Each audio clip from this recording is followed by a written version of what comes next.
Welcome to the December network meeting. It's coming hard on the heels of last week's summit, so it hasn't gotten the attention that our network meetings usually get. But it also means that we have things to talk about.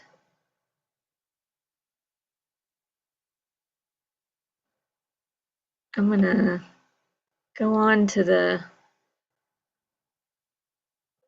look at our agenda for today.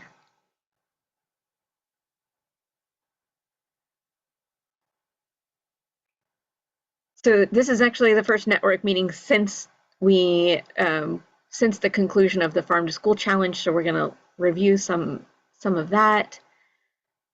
We also will take a look at last week's summit and the work on the toolkit for community partners that came out of the summit. One thing that didn't go as planned with the summit last week was the Innovation Spotlight Video Success Stories contest. So we're going to revisit what that might look like, and a couple of updates from things going on with partners. These are both KDA initiatives. There's a couple grants open right now, and then we'll look forward at some things that are coming up with the Farm to School Network. So I want to start off with an opportunity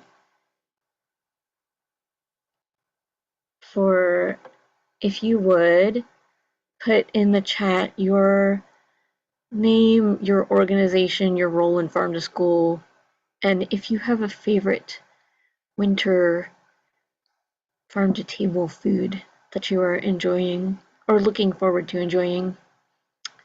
And I don't know that we have anyone who's joining a network call for the first time, but Cindy, if you are in a place to be able to speak, maybe you could this is the first time you've joined a network call since your new position. Maybe you could tell us about your new work. Sure, I just was typing it into the chat. I'm actually not on the road today, so it's kind of nice. I just didn't have my video on. Yeah, so I know several people on the call, but a few people I don't. So Cindy Finiseth, I'm at the University of Kentucky. This is a new position at the university, doing community horticulture, which includes school gardens and farm to school work. So happy to be involved again. Have done quite a bit of farm to school work, both with CFA and of course at the Kentucky Horticulture Council, where I was before I came to UK. So have a lot of experience in different kinds of programs. So we've done a super successful taste testing program with kids and school garden programs. So want to continue to do some of that kind of work in the future. So yeah, does that cover kind of what you were thinking, Lori, or do you want me to? Yeah, sure. I just always like when it's somebody's first time joining a network call to let them introduce themselves. So you're not new to the network, but you're in a new position. So Yeah, thanks. and it's been a while since I've been on a call, so yeah, it's a good thing. So.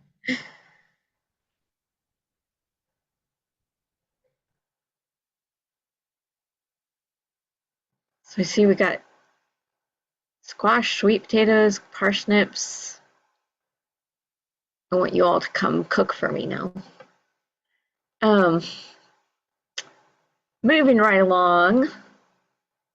Looking back at the Kentucky Farm to School Challenge, this was our 4th year of the challenge, and we had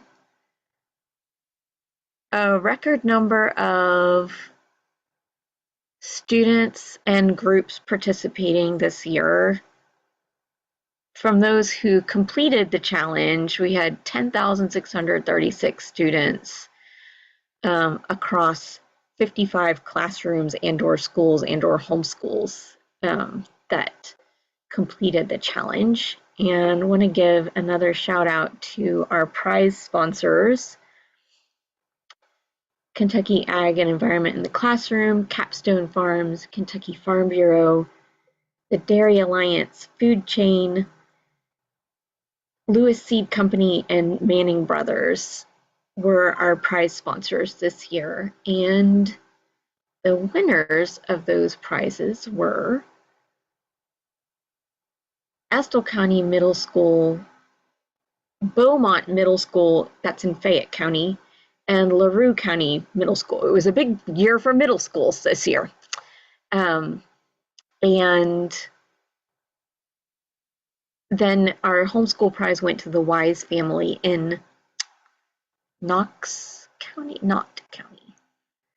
Um, so a lot of the prize we had in-kind prizes, but then a lot of cash donations were offered to the schools in their choice of 3 different ways to use their cash prize. They could choose a gift card to a local garden supply or hardware center for school garden supplies, or they could choose a gift certificate to a farm for more farm foods for tasting and cooking activities, or the third thing was they could choose credit with Kentucky Ag and Environment in the Classroom for classroom materials. And as it turns out, this year we had each of our schools chose one of those options. So Estill County Middle School is getting school garden supplies. They are very excited about putting in some raised beds at their school. They didn't have anything like that yet. Um, and may also do something with the chicken coop. There were some students who were very excited about a chicken coop plan.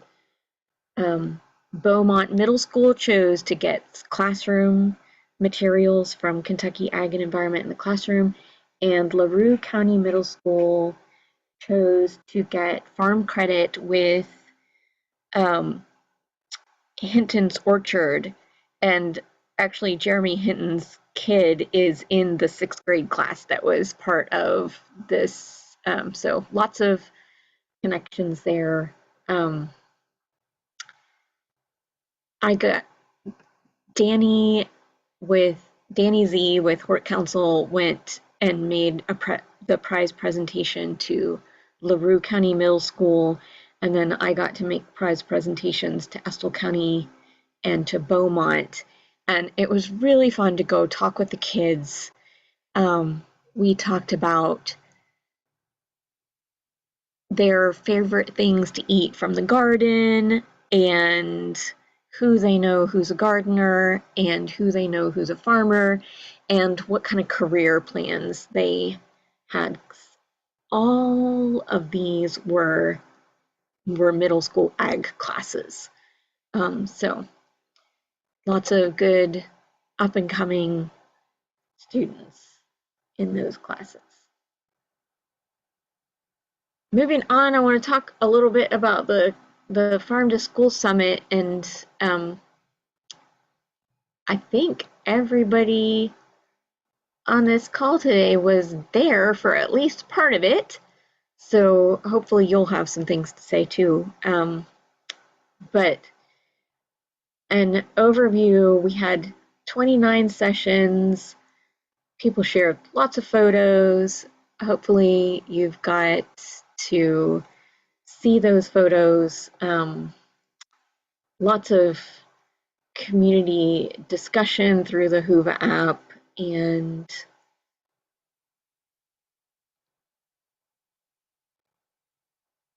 one of the highlights for me was this pre-summit activity at LaRue County High School. Um, they gave us a tour of their high school aquaponic facility. They're growing lettuce for their cafeteria. So ag teacher Chris Thomas and the school nutrition director, um, Stephanie Utley, arranged this for us. And yeah, the students were amazing.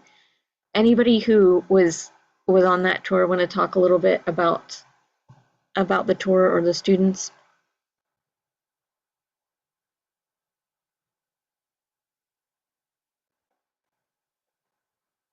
I thought the students were really knowledgeable of what they were doing there. None of them really said they planned to go into agriculture, but you could tell that was something they'd remember and use in the future. Maybe some of them will come back to agriculture after a couple years doing something else. But the setup's really cool. It was a different type of aquaponic system than I'd seen. So it was really interesting from a technical standpoint as well.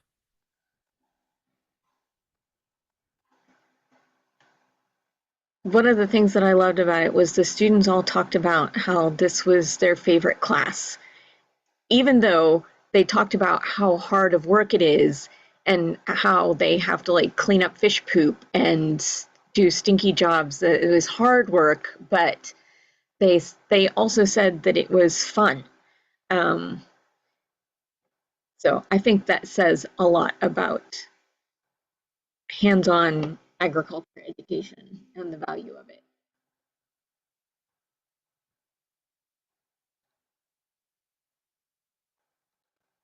You could also tell they were really proud that they got to eat that lettuce in the cafeteria. One of the students said she eats it every day they have it, and she always tells her friends and people around her that she helped grow it. And I think that adds a lot of value to the product, not just the nutrition and that it was grown in the school, but that the kids have pride in it.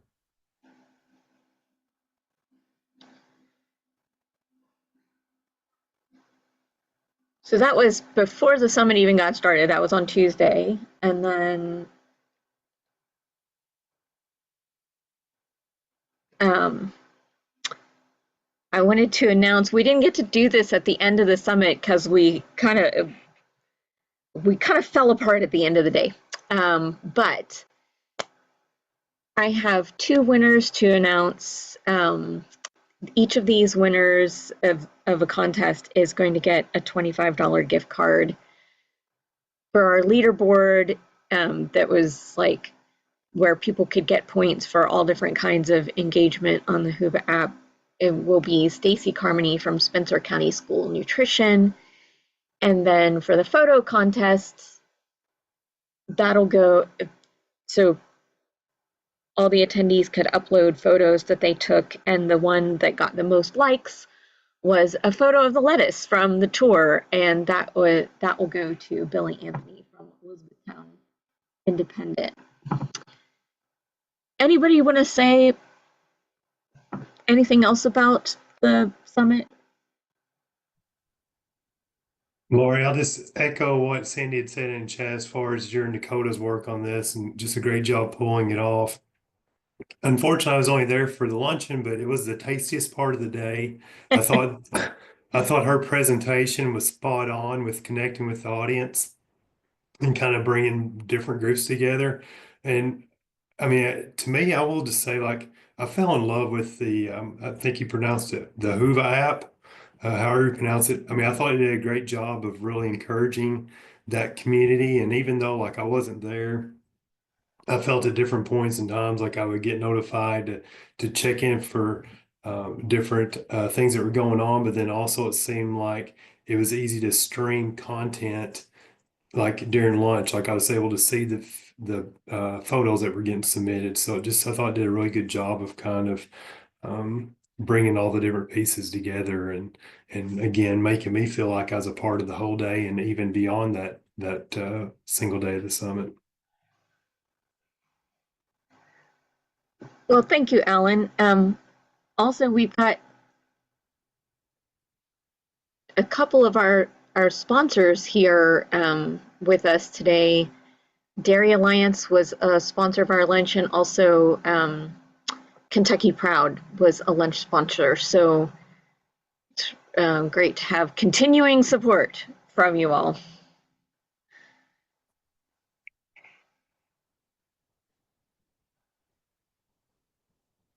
Anyone else have anything you want to say about the summit?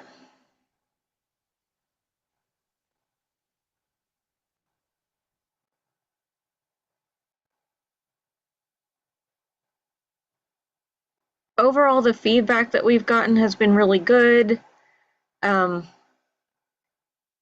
just glanced at the evaluation, the post-summit survey results this morning, so I'll have more to share on that later. But as far as like what might happen with the summit in the future, the commissioner in his address in the morning mentioned some plans for an event that would bring together schools and teachers and farmers and school food folks.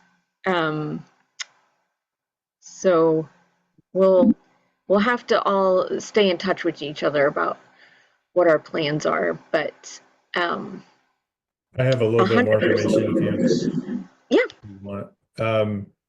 So he is really excited about something that the Texas Department of Agriculture puts on called MegaCon. And the Texas Department of Agriculture has the full National School Lunch Program in the state. So here we're split, where I have the NSLP distribution for USDA foods, and then the Department of Education handles all of the rest. And we kind of share farm to school programming and other things. But he sent us the agenda. They have over 1,000. I mean, Texas is huge, right? So they have over 1,000 stakeholders that come and gather for 4 days. But looking at the sessions that they have between the KSNA conference and our conference that we used to hold in December and that we're going to hold this coming December for our school food authorities, we cover most of what is covered in that Texas MegaCon. So what we're going to do is just make that larger and with more of an emphasis on local food in the schools, and potentially a grower buyer meetup type of thing, either during the conference or the day before as well. We're still working on the details. We have till next December to figure it out. But yeah, there will be more. He's excited about what he saw Texas was doing. We're like, yeah, we're a much smaller state, right? But there's a lot of good things that they're doing that we think we can incorporate into our existing conferences and just make them bigger and better. Great, thanks for that update, Ian. That's really helpful.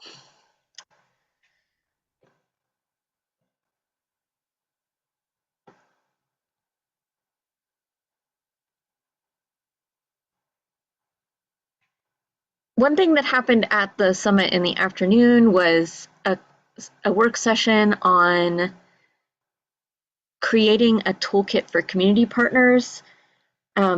This work is going to be ongoing, so they did some work on it that afternoon, but we're going to keep working on this. It was just like a launching point to continue working on this project. So if anybody on this call is interested in contributing to that and working some more on that toolkit, I would love to get your further input on that. The work session didn't go exactly like we had thought it was going to, but still a lot of valuable input, especially from the school food folks who were there. So yeah, just thanks, Cindy. I see that you are willing to help work on the toolkit. That's great. Thank you. And Monica Smith is here from Northern Kentucky Health Department and was part of that that brainstorming session. But I'm going to be following up with Monica about that too. Monica, if you have anything you want to say about the work session, feel free to chime in here. Yeah, sorry. I was trying to get to a place where my kids were not. Yeah. Yeah, so how are you wanting it to go? I guess what were you kind of expecting to come from it? That was kind of, I guess, one of the things I was curious about. It went differently than I expected to, I think, but Well, we had an outline of like questions to look at. So I was looking to get input from community partners who have worked with schools, like what have you learned about how schools work, so that someone else who's wanting to get involved with schools has some advice on how to get started, how are decisions made in schools, who are the right people to talk to, and then also adding in information specific to each of the different kinds of community partners about what their agency or organization might have to offer. Okay, yeah. Yeah, which is pretty cumbersome. That's a lot of different things because we kind of only got through one question. So yeah, there's a lot of pieces to that, but yeah, and it was almost like everyone was kind of talking about all of the things that they're struggling with or that are hard or that are challenging, but and things that and things that would be helpful, also as a part of that came out of that as well. But yeah, I think we only got through like one question. Yeah. So.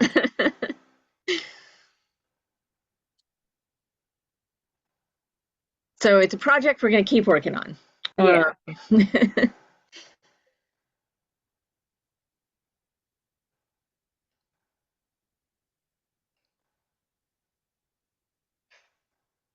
Then another thing that was going to happen at the summit that almost happened but didn't quite was the idea of the innovation spotlight video success stories.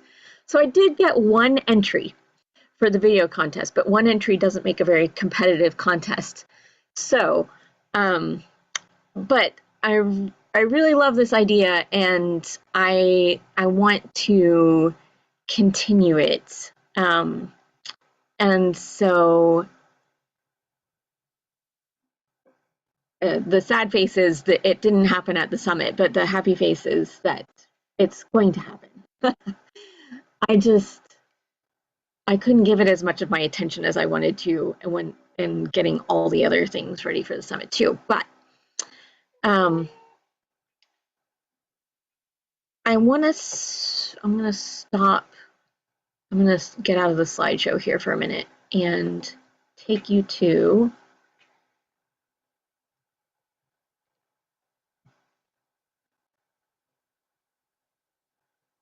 I'm gonna share.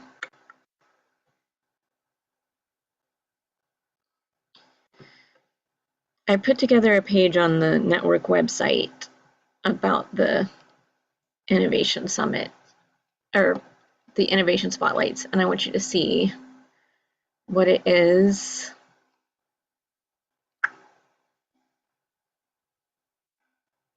Okay, so here there's a little description of what we're looking for and some potential things. So looking for things that are simple solutions to challenges in farm to school. And I know there's lots of these out there, and I want to capture them to share.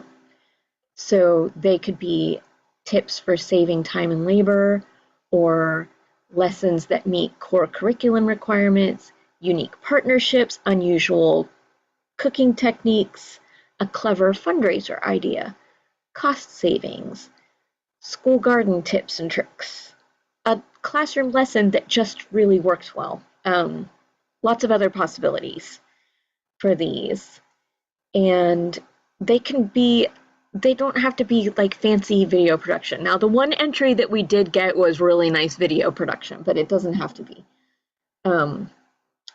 And it could just be somebody recording themselves talking to the screen would work, as long as it's sharing that successful innovation. So I've got a button here where you can nominate somebody if you can think of someone who has an innovative practice that I should like track down and get a video from. There's also a button to submit an entry, and here is a sample that I made. It's 7 Google slides, and I recorded it as a Zoom call with me talking about it. So I want to take, it's just a little over 3 minutes long. I want to show you this, but I may have to back out here for just a second and go to it on YouTube so I can share the sound too.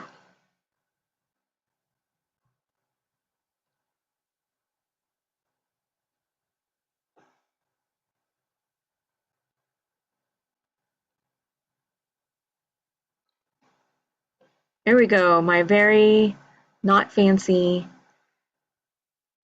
sample video that I made.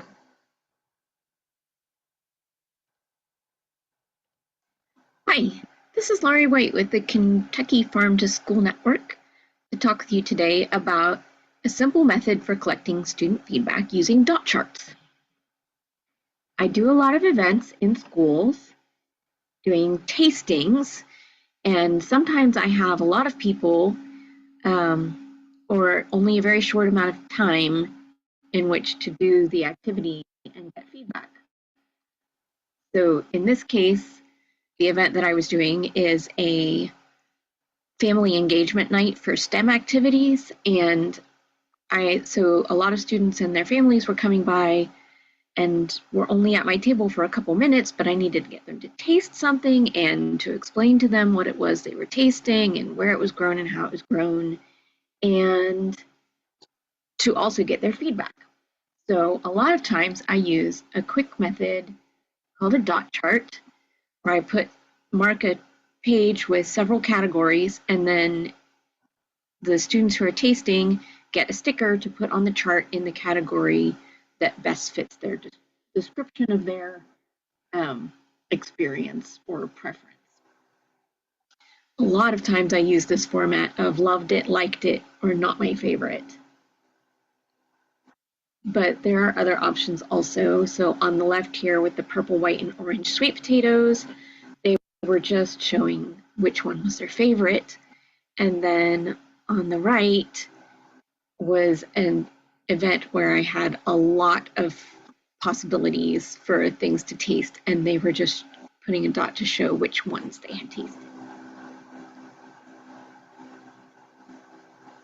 In this case, you can see there's a lot of check marks on there. And on this event, I ran out of stickers. Had way more people than I was expecting, and so I switched to using check marks with a marker. Kids love stickers. They also like markers. So it's a perfectly acceptable way to make the switch there. And I just wanted to raise one reason you might want to collect student feedback is this event was, or these charts were from an event at a school where I then shared this information with the school food service director to recommend that these locally grown foods might be something that they might want to consider for their menus at their schools. So it can be a way of getting some quick and easy data to share with decision makers about local foods.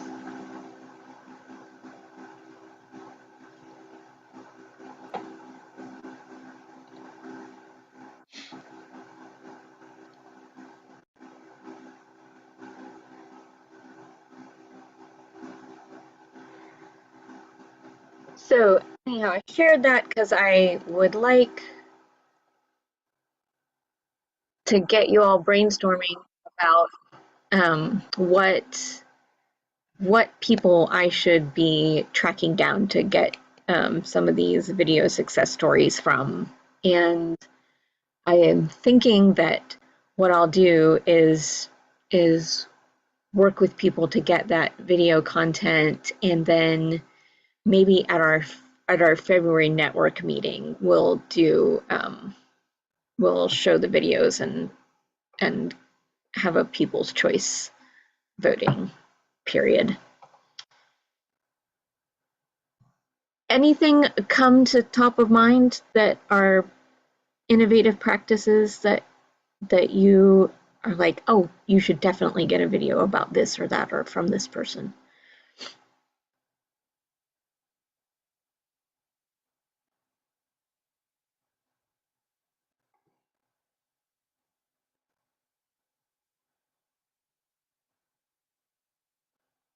Does it need to be food specific, or can it be like any type of agriculture lesson? It can be any kind of agriculture lesson. So it can have any of the different parts of farm to school. All the parts of farm to school have challenges and ways to meet those challenges. I know I am not great at making fun, cute things that are like student appropriate. But Julie just visited a school last week and did all kinds of fun kind of farm to table things. So I can ask her to try to help put something like that together. Yeah, I'm really interested to know what the activity was she was doing with the little chicken in the basket with eggs. Oh, it's egg relay race. So we tell them what they have to provide the chicken in order to get the egg. And then it's a full circle because they also have to collect the chicken litter to fertilize the corn so they can feed the chicken. I love that.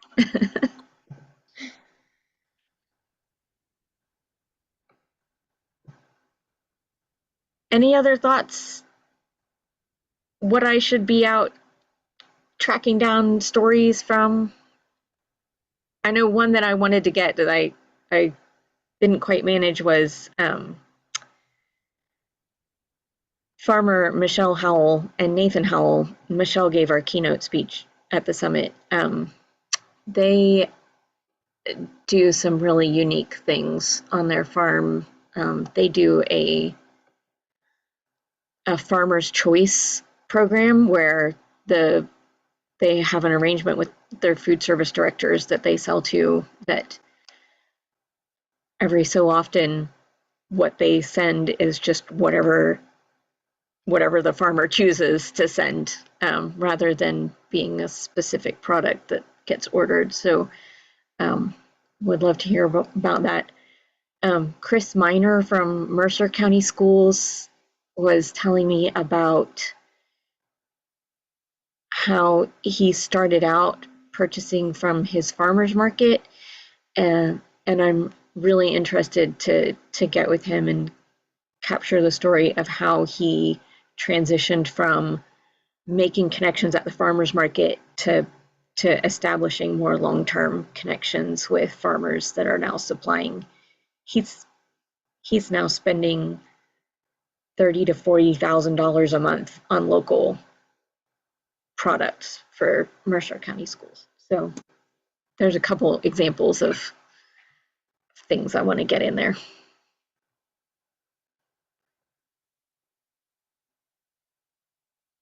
Before we move on, any more thoughts on who I should solicit video stories from? Is that something we can share out in a newsletter to our network? Yeah, sure. Okay. You could do a link to the. You have it on your Facebook page, right? It's on our Facebook page, yeah. But it's all geared towards the summit, so I might need to put out something updated, Jennifer. Okay. But I just put the website in the chat also. Well, I think we're gonna send a newsletter out in the morning. I'll see if Julie could add this. Okay. Quick question about the videos. Yeah, Monica. So who's the intended audience for them? Like you're doing a contest, but like where would the videos live after they're all submitted? I think there'll probably be a channel on our network YouTube channel, so that they'll be available for people to watch. Okay.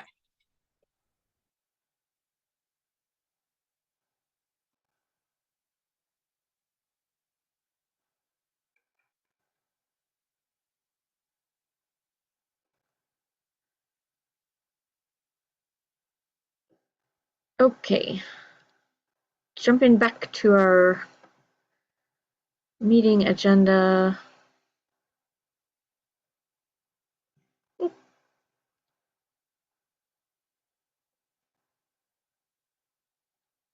I lost my slideshow. Showed your YouTube video, and now that's where, Monica, that's where that YouTube video is that I just showed you. It's on the network YouTube channel, but I can group all the videos together in a like a playlist there. Okay, let me see if I can find my slideshow now.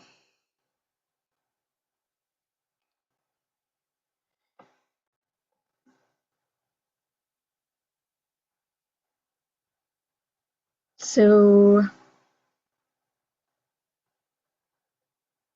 we've got a couple things I wanted to share from KDA, and maybe our KDA folks want to say something about these. Got the poster and essay contest is open right now.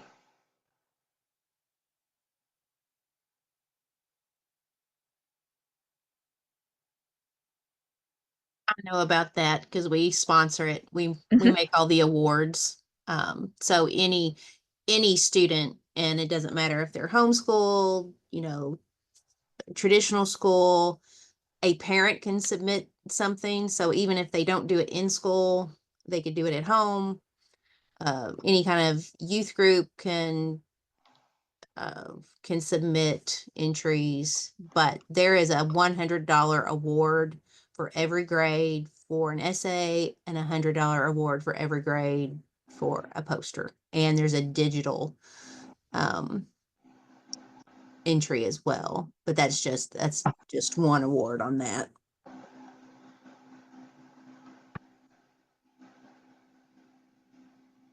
So that's one thing that's happening. Another thing that's kind of hot off the presses, and I don't have a good graphic to share with you. This is just a photo that somebody snapped for me. Is another thing the Ag Commissioner talked about at the summit last week was in some new efforts around agriculture education, ag literacy. And so in addition to Farm to School Month, he's introduced this All In for Ag Education Week to happen in March of 2025. So there'll be more information coming out about that, but I wanted to go ahead and put those dates out there. And if anybody wants to share more information about that right now, you go right ahead.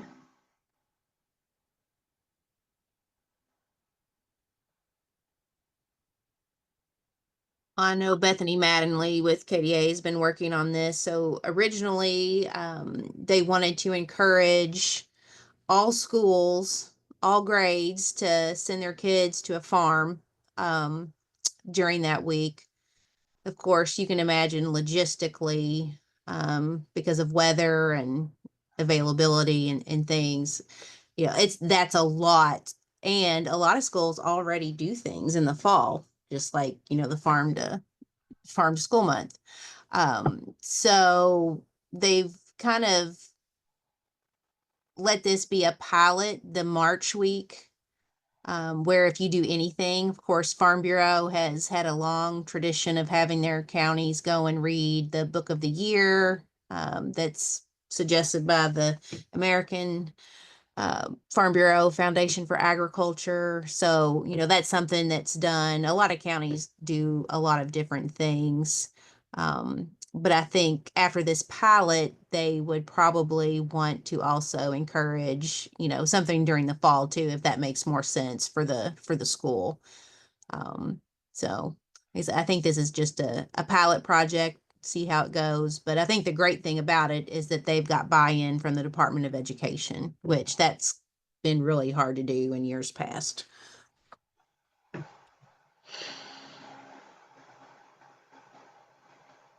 Any other partner updates that you want to throw out there? On I have one. January 5th, at the Kentucky Fruit and Vegetable Conference, we'll be doing the Bringing the Farm to School short course, or Bringing the Farm to School grower training. There, Lori has the slide about it. So if you know farmers that might be interested in growing for schools, then suggest they come to this. This is free. They can attend just this session without paying for the rest of the conference, but they probably still need to pre-register.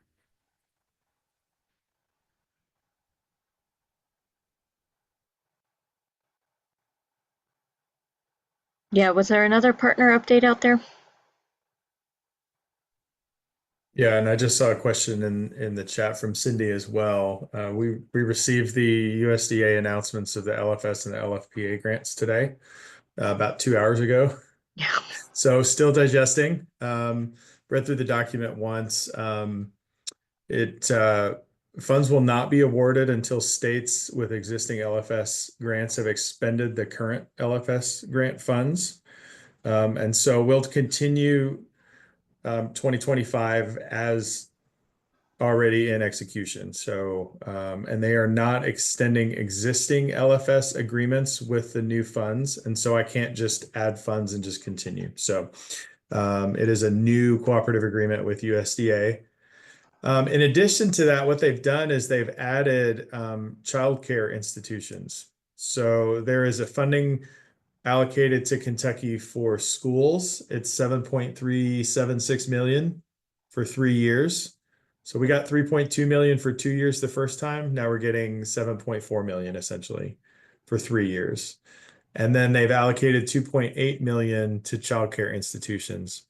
We have a lot of thinking here at KDA to do about that because USDA is only going to award to one state agency, and I don't do anything with childcare centers right now.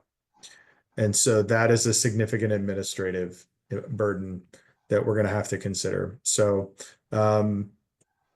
we definitely are not going to say no to the money, but we've got to figure some stuff out. So, but existing agreements go through April of 2025. We have till April 30th to submit our new plan for the agreements. I would expect us to have it in before then, since we've already done LFS. But it's 3 years from award. And I don't know how fast USDA is going to work. Anytime I think, oh, it'll be a couple months, it ends up being 5 or 6 months. So I would expect us to have the award by July or August of 25. And then we start execution on that. So that's kind of where we're thinking right now. They did say you can turn in your packages early, but again, I don't know that that means they're going to award any earlier, if you know what I mean. So we're excited about the opportunities. I think we have a great program to build on. We have some ideas about how to make the agreements process more streamlined, and we've got a lot of momentum with Farm to School going already. So we're glad to see the funding continue.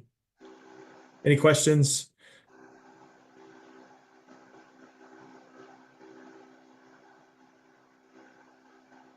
There's a lot to digest. There's a lot to go over, but we're excited. Like I said, 7.37 million. So that's really good to spread out over 3 years. Yeah, that's exciting. And I know schools that have spent all their LFS money already are Yeah. ready to go again. Yeah.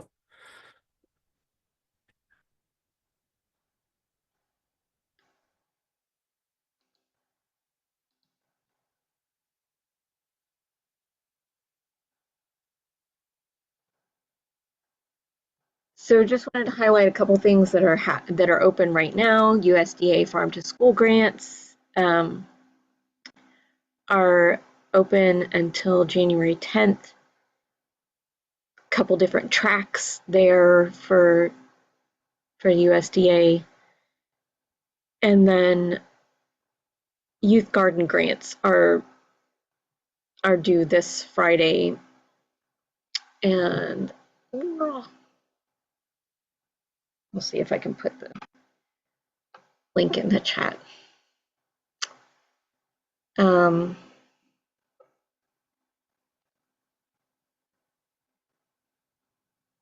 we talked about that, the bringing the farm to school pre-conference session.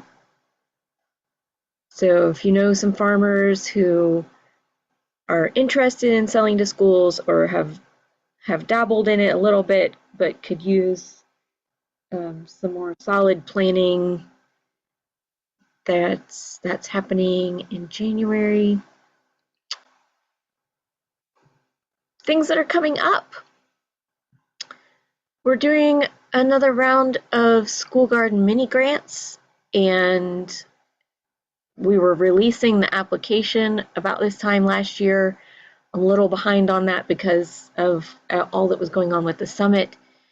If there's anybody who wants to help me like revise those materials and be a reviewer on those,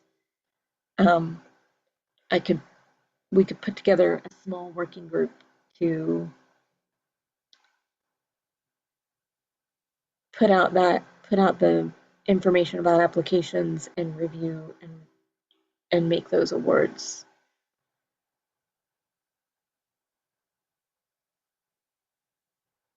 What's the timing for that?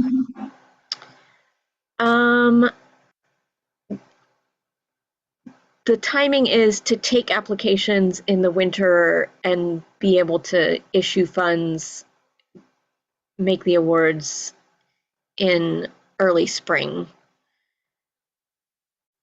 So last year, Monica, what we did was we did a letter of interest first and then invited applications from like 15 schools, I think.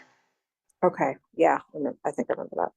It was we found that it was a lot of work to put together an application, and we didn't want a whole lot of people to be putting together an application. Yeah. I think that worked great, Lori, when you suggested that change.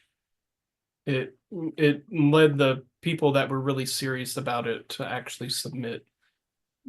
Yeah. How many letters of interest did you get? Do you remember? Oh, it was a big number, like Oh, wow. Okay. 55 maybe. Yeah, it was a lot. It was a lot. We had to like separate it by region to even look at it. Yeah. And then after reviewing those, you invited people to actually fill out the application after. Okay. Yeah. I can Yeah, probably so help out with that a little bit if you need. okay. Sounds like a good plan. So what we did. Go ahead.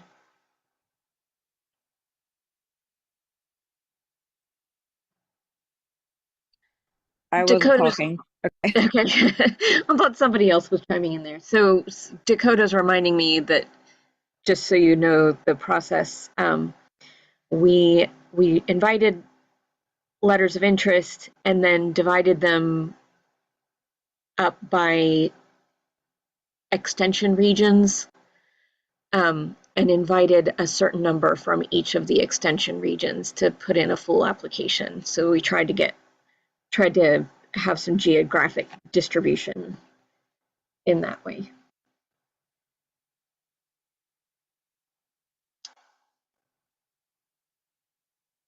So that will be